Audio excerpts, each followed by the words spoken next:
오늘 하나님의 말씀은 창세기 50장 1절로 14절까지의 말씀입니다. 이제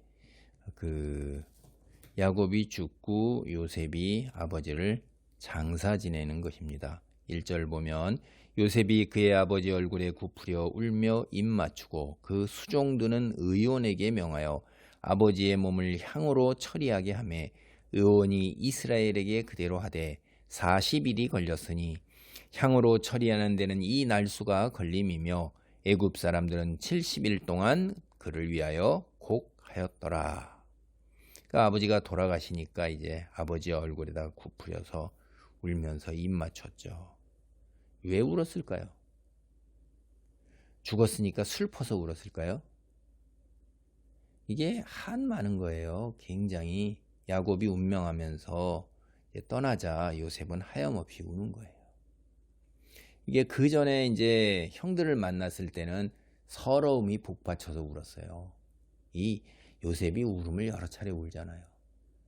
그 20여 년 넘게 그냥 그 당한 그 고통, 외로움 속에서 그 서러움에 형들 만났을 때 그런데 이제 아버지를 이제 마지막 보내는데 그게 이제 참 안타까운 거죠. 응? 어렸을 때 돌아가신 그 어머니, 응? 그 어머니도 그리워하는 마음이 여기에 다 이제 아버지 떠나보면서 같이 있는 거예요. 그냥 외로운 거예요. 굉장히 외로운 거죠. 이제 홀로 버려지는 것입니다. 사실 요셉은 그 아버지하고 함께 있었을 때 그 시절이 좋았던 거예요. 그 이후에 팔려온 이후로 이 땅에 17살에 팔려왔나요? 애굽 땅에. 그게 팔려간 이후로 그가 계속해서 외로움에 처한 거죠. 홀로 살아야 되는 거잖아요. 30살에 애굽의 총리가 되어서 그 외로움을 갖다가 덜어내기 위해서 이제 제사장의 딸에서 에브라임과 므낫세 둘을 얻었고 그래서 조금 덜었지만은 이복 형제들이 이제 기근으로 인해서 찾아왔을 때에도 이복 형제들과 거리가 있습니다. 그 메꿀 수 없는 거리가 있는 거예요, 그게. 그럼 뒤에 우리가 가서도 알 거예요, 보면. 그리고 아버지하고 같이 살았을 때에도 사실은 아버지가 너무 편애하는 바람에 다른 형제들로부터 오늘날 말로 따돌림 받은 겁니다, 그게. 아버지가 그렇게 만들어 놓은 거예요. 편파적으로 편애를 하는 게 이게 그렇게 만들어 놓은 겁니다. 그러니까 다른 형제들은 아버지가 갈라치기를 하는 바람에 라헬만 생각하고 나머지는 아내가 아닌 듯이 그렇게 하고 그러니까 이게 다른 아들들은 아들들끼리 우리는 아들이 아닌가 배 하고 이렇게 뭉칠 수밖에 없게 되는 거죠. 그래서 자랄 때부터도 딸돌림 받고 그 후에 견디기 힘든 그 외로움으로 노예 생활을 하고 죄수 생활을 하고 부모에 대한 그리움으로 총리 시절 사무쳐서 보내고 아직도 여전히 형들과는 거리감이 있는 거예요. 현실 속에서 여러분 이게 그냥 형들하고 그냥 덜커덕 가치가 하나가 되나요? 여러분이 한번 생각해 보세요. 신앙이 있으면 교회 안에서도 다 모든 걸 넘습니까? 사회 경제적 지위, 위치, 학식, 재능 다 넘어서나요? 그래가지고 정말 따뜻하게 한 형제같이 됩니까? 인간은 죄악된 본성이 남아있어서 그러지 못해요. 이 형제끼리를 할지라도 그 안에 경제적으로 차이가 나고 사회적 지위, 학식, 재능에서 차이가 나면요. 형제끼리 서로 오가기도 쉽지 않을 뿐더러 오간다 하더라도 그 안에서 따뜻한 정이 남아있냐 이 말이에요. 그게 옛날에 뭣도 모르고 벌거벗고 물장구 치고 그냥 같이 어울려서 그저 살았던 그때 아무 것이 없이 정말 순진하고 순수했던 그 시절 바깥에서 오는 모든 것들이 자기 스스로 해결하지 아니할 때 그럴 때는 욕망이 없기 때문에 그게 가능한 건데 어느 정도 근데 지금 이제 그런 세월이 아니잖아요.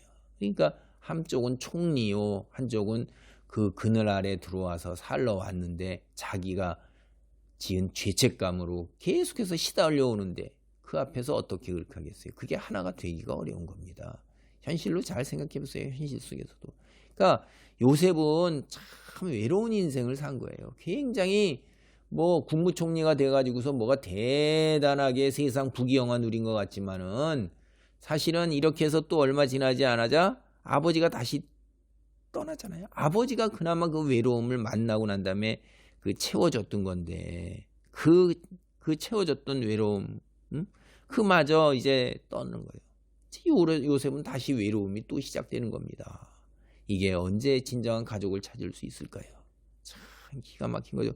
그래서 요셉도 뒤에 가면 자기가 죽어서라도 가나안 땅에 묻히기를 원해요. 그건 아버지 야곱하고 똑같은데 이거는 신앙도 그렇지만 또 현실에서 외로움에 뼈저리게 또 너희들 다 나가면 나만 여기 이 땅에 댕그러니 남겨지는구나 하는 거예요. 그리고 40일을 걸려서 이제 염을 하죠. 염을 하는데 40일 걸리는데 이게 애굽의 방식이었고 우리가 보면 이들이 미라로 만들고 사후의 삶을 대비해서 이렇게 하는 거예요. 그러니까 40일 동안 이제 염을 한 거죠.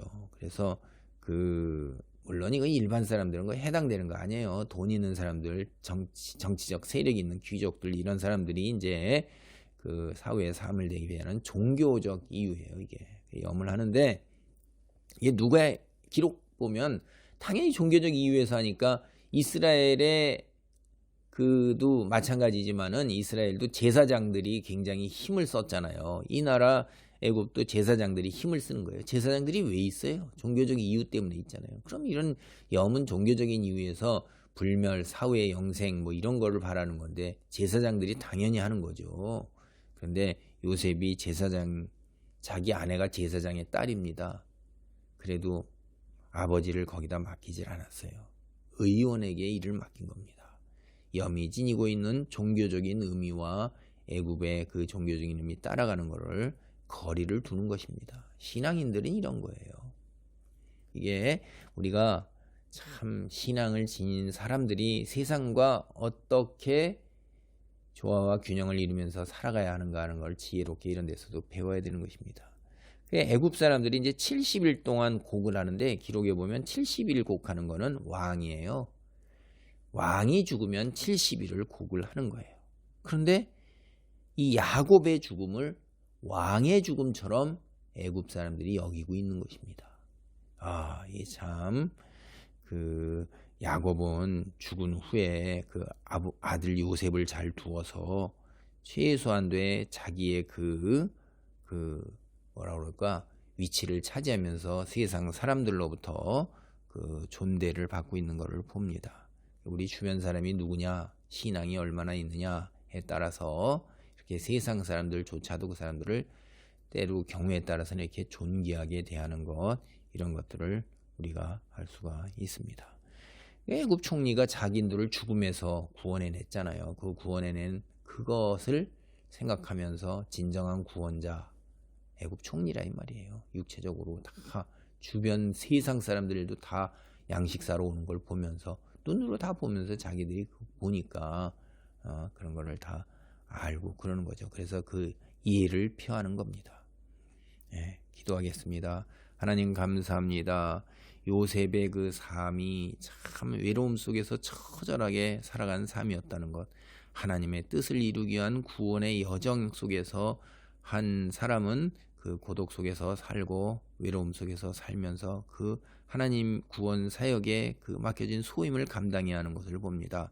우리가 때로는 하나님의 선택에 의해서 이 땅에서 살아갈 때 깨닫지 못하고 알지도 못하겠지만은 주의 섭리 속에서 살아가며 맡은 바 소명을 감당할 경우도 있다는 것을 다시 한번 기억합니다. 그리고 믿음 가운데에서 세상 속에서 어떻게 존재해야 하는가 하는 것도 다시 한번 깊이 생각하게 합니다.